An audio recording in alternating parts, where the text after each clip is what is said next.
ദൈവത്തിന് മഹത്വം ഉണ്ടാകട്ടെ. ദൈവത്തിൻ്റെ വചനങ്ങൾ ഇപ്പോൾ എന്നിൽ കൂടി കേട്ടുകൊണ്ടിരിക്കുന്ന എൻ്റെ എല്ലാ സഹോദരങ്ങളെയും എൻ്റെ ദൈവം നിങ്ങളെ ധാരാളമായി അനുഗ്രഹിക്കട്ടെ എന്ന് പ്രാർത്ഥിക്കുകയാണ്. ഇന്ന് ഞാൻ നിങ്ങളോട് സംസാരിക്കാൻ ആഗ്രഹിക്കുന്നത് മറ്റു വിഷയങ്ങളൊന്നുമല്ല. ഇന്ന് യേശു കർത്താവിൻ്റെ ശിഷ്യന്മാരെ പറ്റി പറയാനാണ് ഞാൻ ആഗ്രഹിക്കുന്നത്. യേശു കർത്താവിന് 12 ശിഷ്യന്മാരുള്ള കാര്യം നമുക്ക് എല്ലാവർക്കും അറിയാവുന്നതാണ്. അതിൽ 2 ശിഷ്യന്മാരുടെ മനസ്സിനകത്തൊരാഗ്രഹം തോന്നി കർത്താവിനോട് തൻ്റെ ആഗ്രഹം പറയുന്ന ഒരു വാക്യം നമുക്കൊന്ന് ചിന്തിക്കാം. മർക്കോസിൻ്റെ സുവിശേഷം അതിൻ്റെ 10-ാം അധ്യായം അതിൻ്റെ 35-ാമത്തെ വാക്യത്തിൽ ഇങ്ങനെ വായിക്കുന്നു: സെബദിയുടെ മക്കളായ യാക്കോബും യോഹന്നാനും കർത്താവിൻ്റെ അടുക്കൽ വന്ന് കർത്താവിനോട് ചോദിക്കുകയാണ്, ഗുരു, ഞങ്ങൾ അങ്ങയോട് യാചിപ്പാൻ പോകുന്നത് ഞങ്ങൾക്ക് ചെയ്തു തരുവാൻ അപേക്ഷിക്കുന്നു എന്ന് കർത്താവിനോട് പറയുകയാണ്. അപ്പോൾ കർത്താവ് അവരോട് പറയുകയാണ്, ഞാൻ നിങ്ങൾക്ക് എന്ത് ചെയ്തു തരുവാൻ നിങ്ങൾ ആഗ്രഹിക്കുന്നു എന്ന് ചോദിച്ചു. അപ്പോൾ ശിഷ്യന്മാർ പറയുന്നു, അങ്ങയുടെ മഹത്വത്തിൽ ഞങ്ങളിൽ ഒരുത്തൻ അങ്ങയുടെ വലത്തും ഒരുത്തൻ ഇടത്തും ഇരിപ്പാൻ വരം നൽകണമെന്ന് കർത്താവിനോട് പറയുകയാണ്. അതായത് കർത്താവ് സ്വർഗത്തിൽ പോകുമ്പോൾ കർത്താവിൻ്റെ വലത്ത് ഭാഗത്തും കർത്താവിൻ്റെ ഇടത്ത് ഭാഗത്തും ഇരിപ്പാനുള്ളൊരു വരം നിങ്ങൾക്ക് നൽകണമേ എന്ന് ശിഷ്യന്മാർ കർത്താവിനോട് ചോദിക്കുകയാണ്.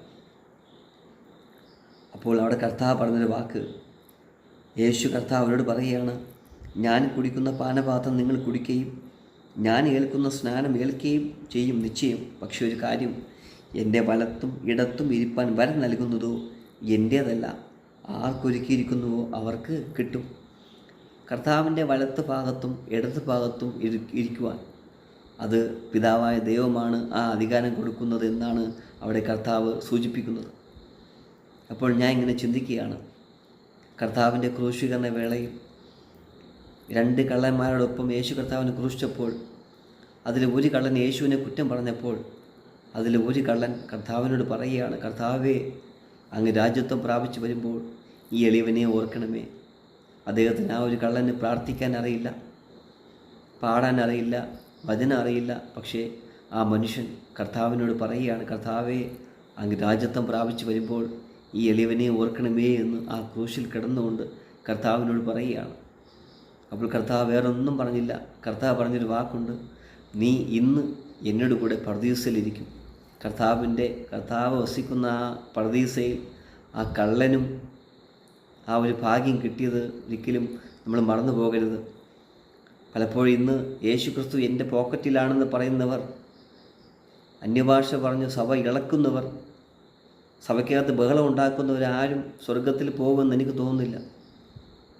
പാപിയായ മനുഷ്യൻ തൻ്റെ പാപത്തെ പശ്ചാത്തപിച്ചുകൊണ്ട് ആ ക്രൂശിൽ കിടന്ന കള്ളൻ ദൈവത്തോട് നിലവിളിച്ചപ്പോൾ കർത്താവ് തൻ്റെ പ്രാർത്ഥന കേട്ടു. ഇന്ന് നാം കാണുന്നത് ഓരോ സഭകളിൽ നടക്കുന്നത് ഒരു പ്രഹസനങ്ങളാണ്, മറ്റുള്ളവരെ കാണിക്കാൻ വേണ്ടിയാണ്, മറ്റുള്ളവരെ പറ്റിക്കുന്ന ഓരോ പരിപാടിയാണ് കാണിക്കുന്നത്. നാടകീയ രംഗങ്ങളാണ് പലപ്പോഴും നാം കാണുന്നത്. പക്ഷേ യഥാർത്ഥമായി ദൈവത്തെ ആ മനുഷ്യൻ സ്നേഹിച്ചു, ആ കള്ളൻ. അപ്പോൾ കർത്താവ് അവനെ മനസ്സറിഞ്ഞിട്ട് പറയുകയാണ്, നീ ഇന്ന്, നാളെയല്ല, ഇന്ന് എന്നോട് കൂടെ പർദീസയിലിരിക്കുമെന്ന് അവിടെ കർത്താവ് പറയുകയാണ്. തീർച്ചയായിട്ടും നമ്മുടെ ജീവിതത്തിൽ ദൈവം ഏറ്റവും കൂടുതൽ ആഗ്രഹിക്കുന്നത് അഹങ്കാരത്തിൻ്റെ വാക്കുകളും അഹങ്കാരങ്ങളും നമ്മുടെ ജീവിതത്തിൽ നിന്ന് മാറ്റി എളിമ ധരിപ്പാൻ തയ്യാറാണെങ്കിൽ, ജീവിതത്തിൽ എളിമ ഉണ്ടാവാൻ തയ്യാറാണെങ്കിൽ ദൈവം നമ്മളെ അനുഗ്രഹിച്ചിരിക്കും. കർത്താവിൻ്റെ ശിഷ്യന്മാരിടയ്ക്കൊരു ചിന്ത ഉണ്ടായി. കർത്താവിൻ്റെ ശിഷ്യന്മാരിൽ ആരാണ് വലുത് എന്നൊരു ചിന്ത അവിടെ ഇടയിലുണ്ടായി. അവിടെ വായിക്കുന്നു, അതിന് 43-ാമത്തെ വാക്യത്തിൽ വായിക്കുന്നു, നിങ്ങളിൽ മഹാൻ ആകുവാൻ ഇച്ഛിക്കുന്നവനെല്ലാം നിങ്ങളുടെ ശുശ്രൂഷക്കാരൻ ആകണം. നിങ്ങളിൽ ഒന്നാമൻ ആകുവാൻ ഇച്ഛിക്കുന്നവൻ എല്ലാവർക്കും ദാസനാകണം. മനുഷ്യപുത്രൻ ശുശ്രൂഷ ചെയ്യിപ്പാനല്ല, ശുശ്രൂഷിപ്പാനും അനേകർക്ക് വേണ്ടി തൻ്റെ ജീവനെ മറുവിലയായി കൊടുപ്പാനും അത്രേ വന്നത് എന്ന് പറയുന്നു. ഒന്നാമൻ ആകുവാൻ ഇച്ഛിക്കുന്നവൻ എല്ലാവർക്കും ദാസനാകണം. മനുഷ്യപുത്രൻ ശുശ്രൂഷ ചെയ്യിപ്പാനല്ല, ശുശ്രൂഷിപ്പാനും അനേകർക്ക് വേണ്ടി തൻ്റെ ജീവനെ മറുവിലയായി കൊടുക്കാനും അത്രേ കർത്താവ് ഭൂമിയിലേക്ക് വന്നത്. അതുകൊണ്ട് നമ്മുടെ ജീവിതത്തിലുള്ള അഹങ്കാരങ്ങൾ, ഞാനെന്ന ഭാവം, ഇതെല്ലാം മാറ്റിക്കൊണ്ട് ദൈവത്തിൻ്റെ സന്നിധിയിൽ നമ്മെ തന്നെ താഴ്ത്തി ഏൽപ്പിക്കുമെങ്കിൽ ദൈവം നമ്മളെ അനുഗ്രഹിക്കും എന്ന് പറഞ്ഞുകൊണ്ട് എൻ്റെ എളിയ വാക്കുകളെ ഞാൻ നിർത്തുകയാണ്. ദൈവം നിങ്ങളെ അനുഗ്രഹിക്കട്ടെ, സഹായിക്കട്ടെ. ആമേൻ.